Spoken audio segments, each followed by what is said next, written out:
اس کی بنیاد 8 فروری کو رکھی گئی تھی۔ 8 فروری کو جب پاکستان کے عوام نے اپنے جمہوری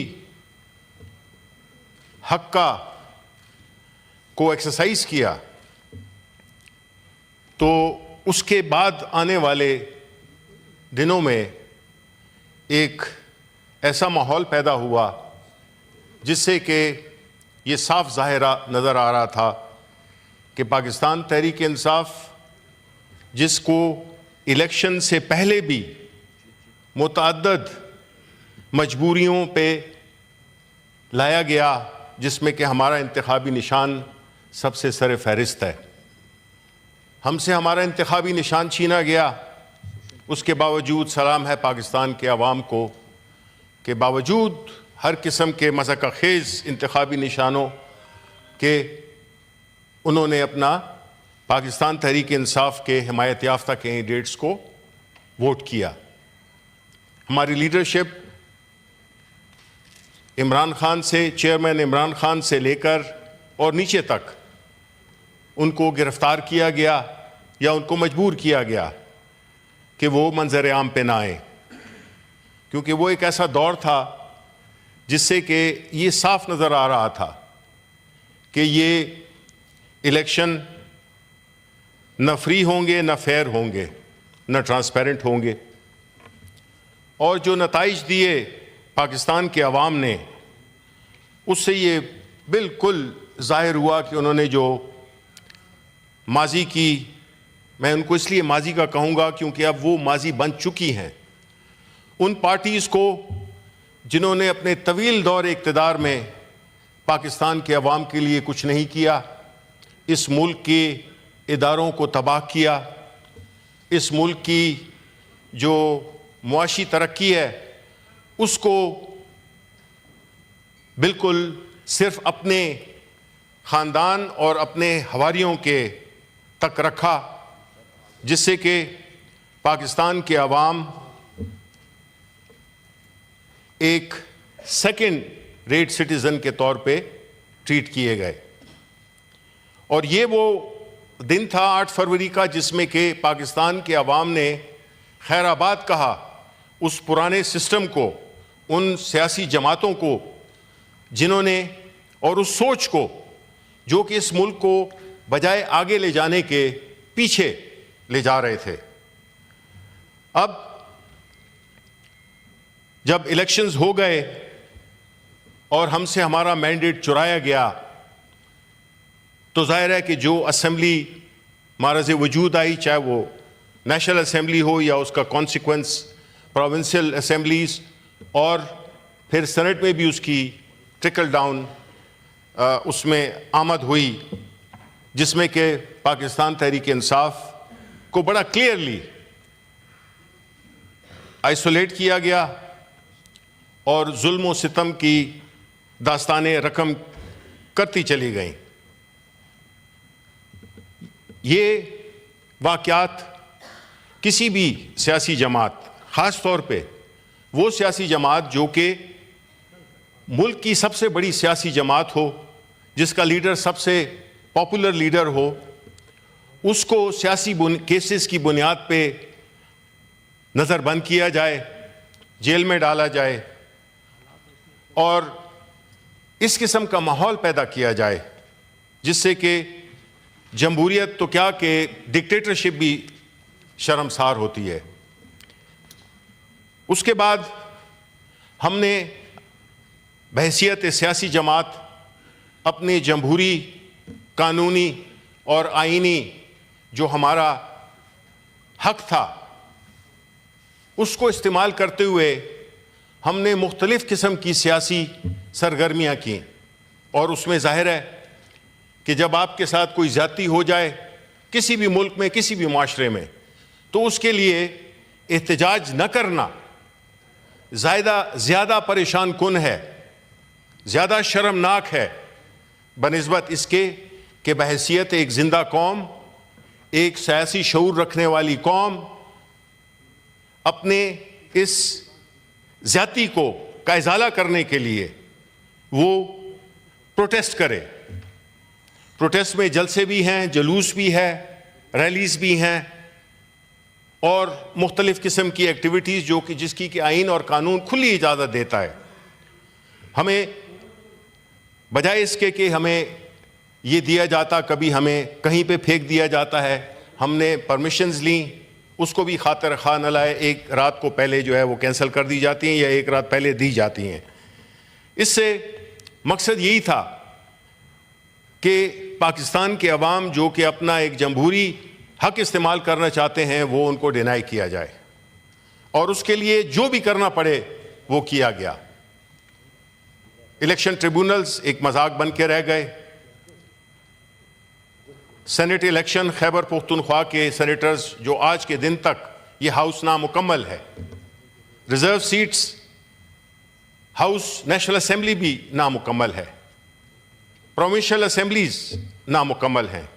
وہ کس لیے نامکمل ہیں؟ اس لیے کہ اگر تو وہاں پہ کسی اور جماعت جو کہ اس وقت برسر اقتدار ہے, اگر ان کے لوگ, ان کی ممبرشپ زیادہ ہوتی تو آپ سندھ کا الیکشن بھی فوراً کرا دیں گے, آپ پنجاب کا الیکشن بھی جلدی کرا دیں گے, آپ بلوچستان کا بھی الیکشن جلدی کرا دیں گے, بیکاز وہاں پہ آپ کی تعداد زیادہ ہے.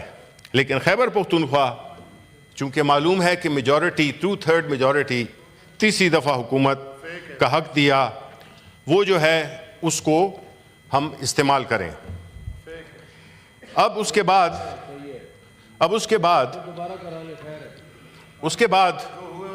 جو ایک پلیز we'll respond.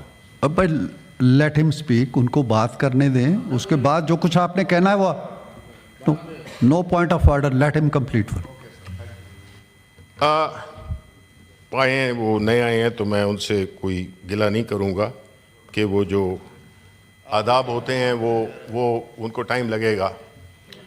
اچھا, اس کے بعد کیا ہوا کہ یہ سلسلہ چلتا رہا اور ہم نے ایک پرامن احتجاج کی کال دی, اور لوگ اس میں لاکھوں کی تعداد میں وہ آئے. باوجود اس کے تمام تر سختیوں کے, تمام تر کنٹینر جو کہ پورے پاکستان کو بند کر دیا گیا تھا, لوگوں آئے.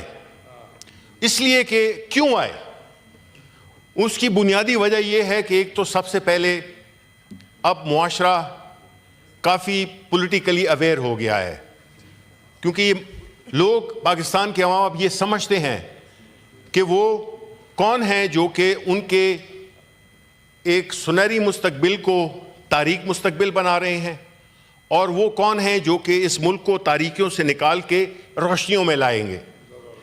انہوں نے بھرپور تعداد میں, اور میں چیلنج کرتا ہوں, خیبر پختونخوا میں ڈائیورٹ نہیں کرنا چاہتا, ان کی پوری کوشش ہے کہ یہ اگر ہمارے 10 گنا, اچھا بہرحال اس کو چھوڑ دیں.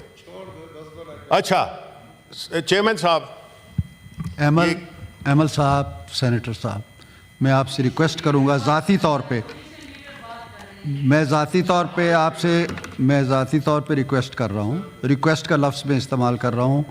لیڈر آف دی اپوزیشن بول رہے ہیں, ان کی بات سنیے, آپ کی باری آئے گی, آپ ضرور, میں نے شروع میں کہہ دیا ہے کہ تحمل سے, بردباری سے بات سنیے. Thank you very much. اچھا جی, پلیز محسن پلیز. کہ محسن بھائی, جب میں بات کر رہا ہوں نا تو آپ اس پہ نمک مت چھڑکیں. میں نے ان کو کنوے کر دیا ہے جو کرنا تھا, دیٹس آل. جی چیئرمین صاحب شکریہ. دیکھیں, ہمیں بحث کرنی ہے, ہم نے فیکٹس کو بیان کرنا ہے, وہ فیکٹس جو کہ ویریفائی بھی ہو سکتے ہیں اور پاکستان کے عوام اس کو جانتے بھی ہیں. آپ کا پورا حق ہے, آپ اپنے حق استعمال کیجئے گا بولنے کا. جب 24 نومبر کو ہوا تو ہمارے لوگ جب یہاں پہ پہنچے تو جس وحشت کے ساتھ, جس بے دردی کے ساتھ ان عوام پہ ڈائریکٹ گولیاں چلائی گئیں, ان پہ بالکل ایک ایسے طریقے سے گولیاں چلائی گئیں جس میں کہ مقصد صرف ڈرانا نہیں تھا بلکہ وہ ان کو شہید کرنا تھا. اور اس میں ہمارے پہلے 12 تھے، اب 13 ہو گئے ہیں کہ کوئی ایک اور زخمی کی ڈیتھ ہو گئی ہے. ہم اس وقت 13 شہید کنفرم، جو کہ میجورٹی خیبر پختونخوا سے جن کا تعلق رکھتی ہے، 2 بلوچستان سے ہیں، اور ایک کی مجھے انفارمیشن نہیں ہے، لیکن چونکہ انفارمیشن لیٹ آئی ہے تو میں اس لیے کوئی غلط وہ نہیں کرنا چاہتا. اس کے علاوہ ہمارے 200 سے زیادہ ورکرز اس وقت لاپتہ ہیں، اور کوئی 5000 سے زیادہ لوگ ہمارے جیل میں ہیں اس واقعے کے نتیجے میں. اب جو اس سے بھی زیادہ ستم ظریفی ہے کہ جو گولیاں چلائی گئیں، جو لوگ شہید ہوئے، جو لوگ زخمی ہوئے، ان کو جو اسپتالوں تک پہنچائے گئے، ہمارے ہی ورکرز نے ان کو اسپتالوں میں، قریب میں 2 اسپتال تھے جو کہ پولی کلینک تھا اور دوسرا پیمس تھا، ان کو وہاں پہ جو بھی ابتدائی طبی، حالانکہ چاہے جتنے بھی سخت وہ تھے، وہ وہاں سے ان کو اٹینڈ کیا گیا، لیکن اس کا ریکارڈ کوئی نہیں. جو اموات ہوئیں اس کا بھی ریکارڈ نہیں دیا گیا. چیئرمین صاحب، ایک تو آپ اتنا ظلم کرتے ہیں، اور پھر آپ اس کے بعد یہ کہتے ہیں، اگر میں دیکھوں آپ کے گورنمنٹ کے منسٹرز کی پریس کانفرنسز اس بات پہ چل رہی ہیں کہ جی ایک بندہ بھی نہیں مرا، اگر بنا دیں. آپ کے انٹیریئر منسٹر نے یہ بات کہا تھا، واقعے سے پہلے کہا تھا کہ ہم 5 منٹ گولیاں چلائیں گے اور پھر ادھر کوئی بندہ نظر نہیں آئے گا. اب دیکھیں چیئرمین صاحب، جو چیز خطرناک ہے وہ یہ ہے کہ بے حسی ہے. اس صورتحال میں جبکہ آپ کے شہداء کو ڈیتھ سرٹیفکیٹ نہیں مل رہے ہوں، ان کا پوسٹ مارٹم کرنے کی اجازت نہ ہو، اور ان کے جو خاص طور پہ وہ جو کہ ڈسپیئر ہو گئے ہیں، نظر نہیں آ رہے، اب ہمیں نہیں پتہ، ہمارے حساب سے یا تو وہ زندہ ہیں یا مر چکے ہیں. میرا خیال ہے کہ یہ ایک بڑا ہی مناسب ڈیمانڈ ہے کہ ان لوگوں کے بارے میں بتایا جائے، کیونکہ دیکھیں یہ پاکستانی ہیں، یہ کوئی باہر کے لوگ نہیں ہیں، یہ پاکستانی لوگ ہیں. اور وہ انہوں نے جو احتجاج میں شرکت کی تھی وہ اس بنا پہ کی تھی کہ ان کو اپنا مستقبل نظر آ رہا تھا، وہ اپنے مستقبل کے لیے کر رہے تھے کہ ایسا ماحول جس میں کہ تاریکی ہو، اس کے لیے خاص طور پہ نوجوان نسل جو کہ اس ملک کی میجورٹی ہے، وہ اپنے ایک جمہوری حق کو استعمال کرتے ہوئے پروٹیسٹ کیا. جواب میں ان کو گولیاں ملی، گولیاں کھائیں انہوں نے. یہ چیزیں ہیں جسے کہ ہم سمجھتے ہیں کہ اس پاکستان کی سیاسی تاریخ میں ایک بڑا خطرناک موڑ آ گیا ہے.